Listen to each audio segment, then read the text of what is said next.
Consider an ideal gas in which each molecule has mass m and root mean square speed is denoted as VRMS. If the mass of each molecule is double and the RMS speed is reduced to 1/3 of its original value, find the ratios of the initial pressure to the final pressure of the gas. According to the information given by the questions, where the mass of each molecule is double, so we can write down these equations where m2 equal to 2m1. m1 is the mass of the gas molecule in the first case, and the m2 is the mass of the gas molecule in the second case. The initial value for the root mean square speed is given as VRMS, and this value is reduced to 1/3 of the VRMS. So by using the subscripts, now we write the VRMS2 equal to 1/3 of the VRMS1. Again, the ones refer to the first case, and the 2 in the subscripts refer to the second case. From the kinetic theory of gas, we know that VRMS is equal to square root of 3kT over m, where the K is Boltzmann constant, the T is the temperature of the gas in Kelvin, and the small m is referred to the mass of each molecule.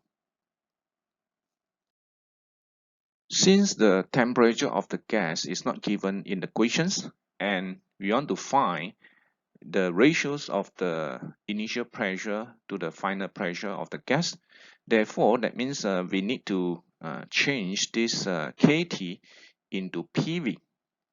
We introduce the P by relates the kT to the PV through the ideal gas law or equations of state, which is PV equal to nKT, where the capital N is referred to the total number of the gas molecule in the system. The value of the V, the volumes of the gas, is unchanged for the two cases that we consider. And also the number of molecule also is constant for the two cases that we consider. So that means this VRMS value is depends on the square roots of the P over M.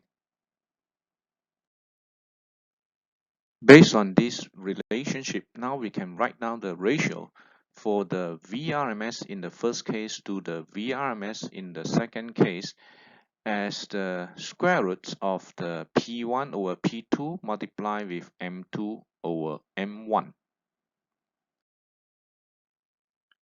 Our aims is to find the value of the P1 over P2. So that means now we want to change this P1 and P2 as a subject. To do that, now we take the square both sides to remove the square root at the right hand side, and now the left hand side we have the square here. By multiplying the m1 over m2 both sides, so this m2 or m1 will be cancelled, and the left hand side will have this ratio of the square of this root mean square speed for the case 1 and case 2 multiply with the m1 over m2, but now we write it at the right hand side, and the P1 and P2 at the left hand side of the equality sign. So now in these equations we have the P1 and P2, or P1 over P2. Now it is a subject of the equations. The value for the ratios between the VRMS1 to VRMS2 is equal to 3 according to these equations. So we substitute here and take the square. For the ratio between the m1 over m2 according to these equations, it is equal to half. So now we substitute this m1 over m2 as half. Finally, we obtain the ratio of the P1 to P2 equal to 9 over 2, which is 4.5.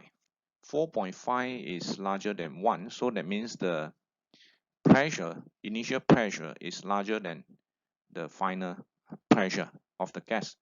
That means the gas, when we when the mass of each molecule of it is double and the VRMS is reduced, the pressure of the gas will also reduce.